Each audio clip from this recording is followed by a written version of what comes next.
Hey yo, what up everyone? It's that time, it's that moment. It's Righteous with another video. I hope everyone's doing well on this Wednesday, August 13th.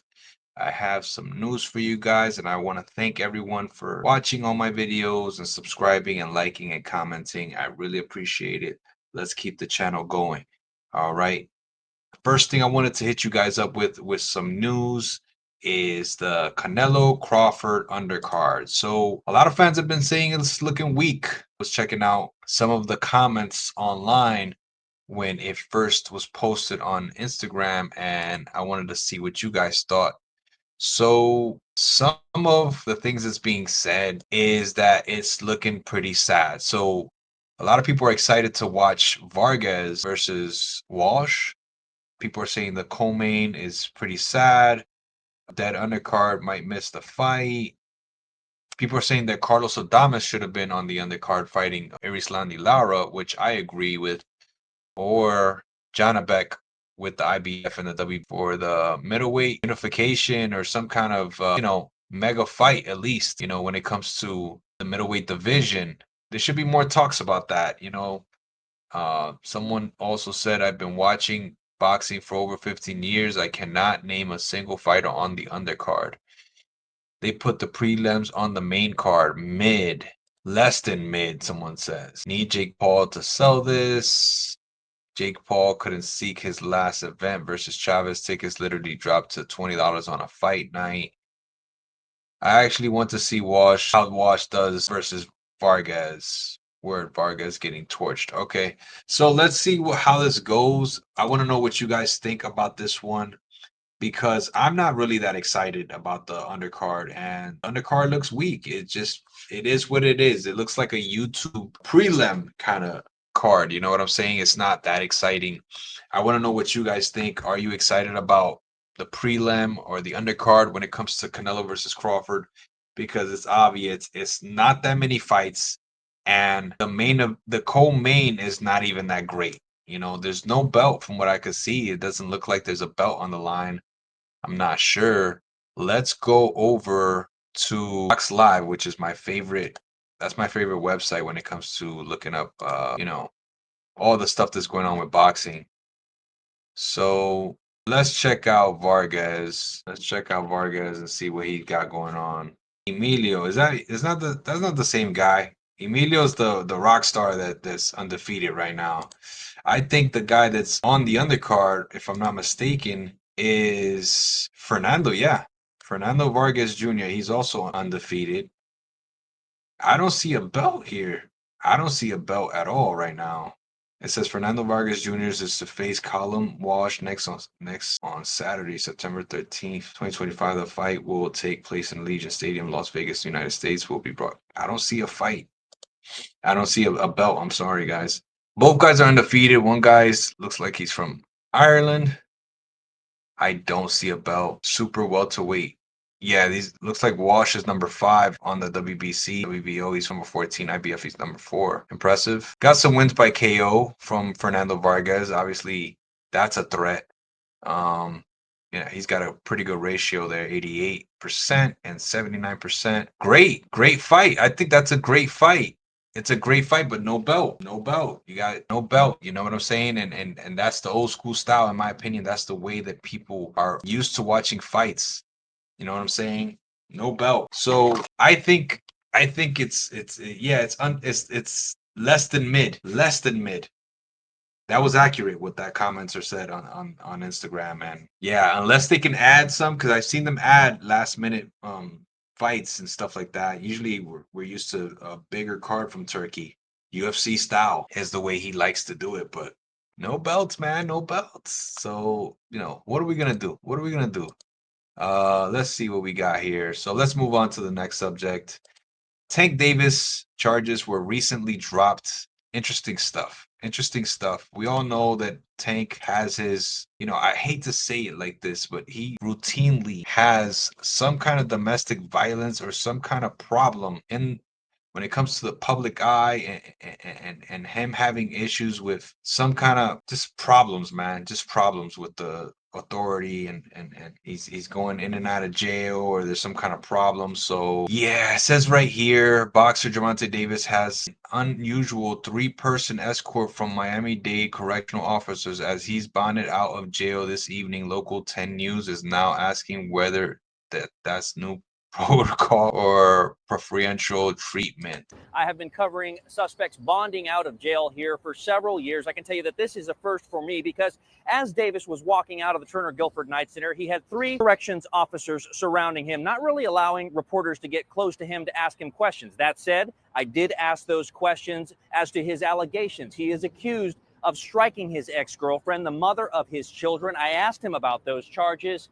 He refused to answer our questions. You are looking at the mugshot of professional and well-known boxer, 30-year-old Gervonta "Tank" Davis. He was arrested by Miami Beach police early this morning on a warrant for his arrest following an alleged incident that happened in June on Father's Day. In the arrest report we obtained, it states Davis arrived to pick up his children from his ex-girlfriend's Doral home and during that process struck her in the back of the head. An investigator said he then proceeded to slap her on the right side of the face, resulting in a minor laceration to the inner area of her lip. Police said the victim was treated at Baptist Hospital where officers responded, but Davis was nowhere to be found. 4 weeks later, and Miami Beach police would arrest him. Hey, Devontae, what do you have to say about the charges against you? Unfortunately, this is not the first time Davis had made headlines for his run-ins with the law involving domestic violence. I tried to speak with him back in 2022 as he bonded out of the Broward County Jail for allegedly hitting his ex-girlfriend outside of his Parkland home, causing injuries to her face. Did you punch that woman in the face? In 2020, he was seen on video grabbing his ex-girlfriend by the throat at a celebrity basketball game. While Davis is known for his fights in the ring, it is his fight with the law that he is facing off with once again. And because Davis just bonded out of the Turner Guilford Night Center just moments ago, we are now planning on reaching out to Miami-Dade Corrections to find out. Yeah, so now he's out. He's been out for a while, and it looks like the mother is no longer cooperating with anything to do with this. We all know that there could be some kind of persuasion going on, but at the end of the day, he is a boxer. He is very famous, so this is something that he's probably trying to keep close and in-house and whatnot. And then we all know that he had his fight with Lamont Roach, which people are saying it flat out that it was a robbery.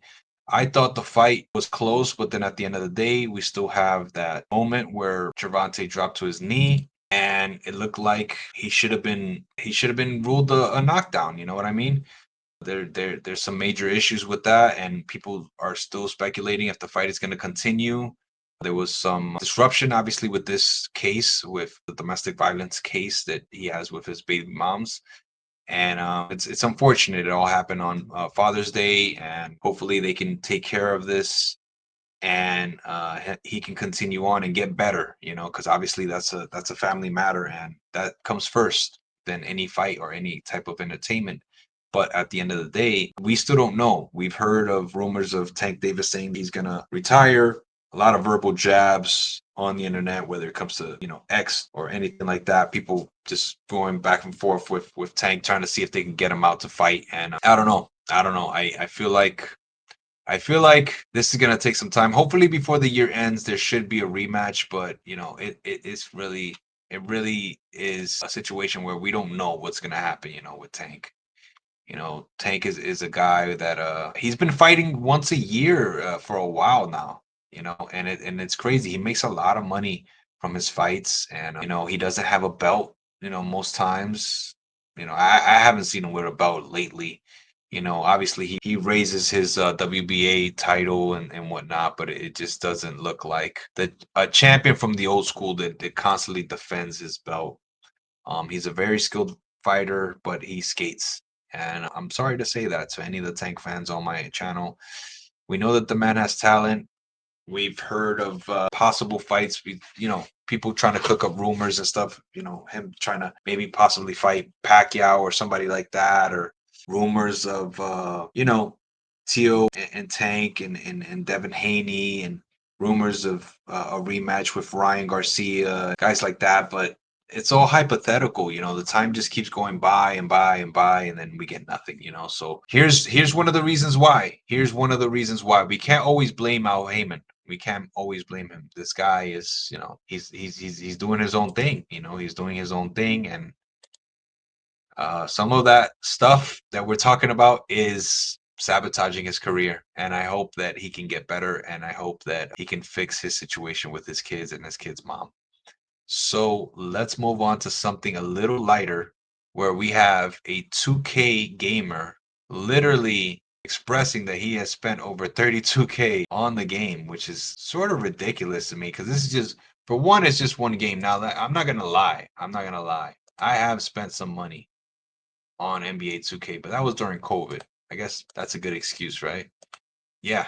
If you've been there, then comment below because, you know, 2K can get expensive, and if you don't have time and you really want to just hurry up and start making your player, and you want to dominate, or you want to get out there with your friends, this is what happens. You know what I'm saying? You wind up, you know, trying to keep up with the Joneses. So here we go. I'll say it again, $32,831.68. That is absolutely ludicrous. Now, I know I was making a channel and, I was opening packs. Like I said, I used to have really good teams before, but I know for a fact it's never cost me this much. And y'all see all the cards that I don't have, like the LeBrons, the Wembys, the Yaos, and 32,800. So there you have it, folks. NBA 2K gamer says that he has spent 32K on microtransaction in under 5 months, but still failed to collect nearly half of the game's most sought after cards. Looks like he was trying to get my team cards and booster packs. And he says that he ultimately admitted the spending was not worth the return. So it looks like he got a lot of cards and he didn't get the stuff that he was supposed to get. NBA 2K has been notorious for this. They are notorious for this, man. They will let you spend, and you'll never get a return. You'll never really get what you want, because the game itself will never make you happy. It's very scammy. This game will just take your money, no problem. Look at how much money this guy spent, 32K, and he didn't even get anything close to what he wanted for the game. So the game is rigged. You know what I'm saying? He's got a top tier system, which is a PlayStation 5. He's got streaming, going on, like, how we're doing right now. We're just talking and whatnot, vibing.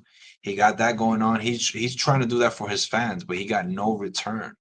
That's crazy. That's crazy. Just off of that example in itself, that is so wrong, man. That's so messed up. And 2K needs to fix that. They need to come out and help this man.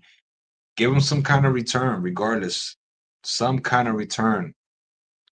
32K is insane, man. That's so much money. And we gotta, I don't know. We gotta create more awareness on 2K scamming people, because I feel like, it's out there. It's out there. People have already noticed what's going on, and hopefully people stop buying, or they keep talking about this kind of stuff, because this is wrong. Anyway, next segment. So, fan says it's over for drill music. What do you guys think about this topic?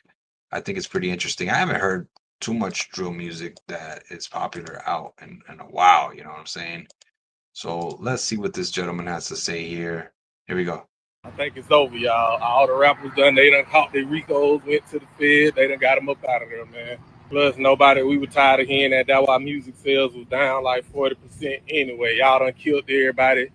Then y'all done influenced the kids to be fake killing YNs, fake tough guys. They be crying soon as they catch a body and get locked up, man.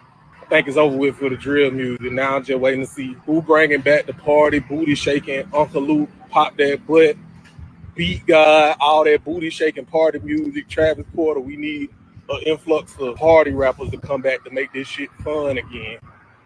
All the hard, tough guy shit over with. We ain't believe y'all stories, no way. He did. We ain't believe that, no way. He ain't did none of that stuff you talking about. What a party music rappers at. Let's get it. So 2011 to 2025, I'm sorry. Yeah, that's true. RICO charges is really what killed drill music. We also had a lot of issues happening in the UK as well with drill music and whatnot. I don't know. Let me know what you guys think. I think this is a very interesting topic. This guy says right here in the comments, exactly, man, I'm 30, put on the smooth rapping. Prime drill ended in 2016. The older rappers back on top from the 80s, 90s, and 2000s. What do you guys think about all these comments? People talking about Chief Keef. I actually think he's right. Some guy says, Unc, relax. Y'all said this in 2016, and now we got a 1,500 new drill rappers. FYTB. I don't know. I think it's over.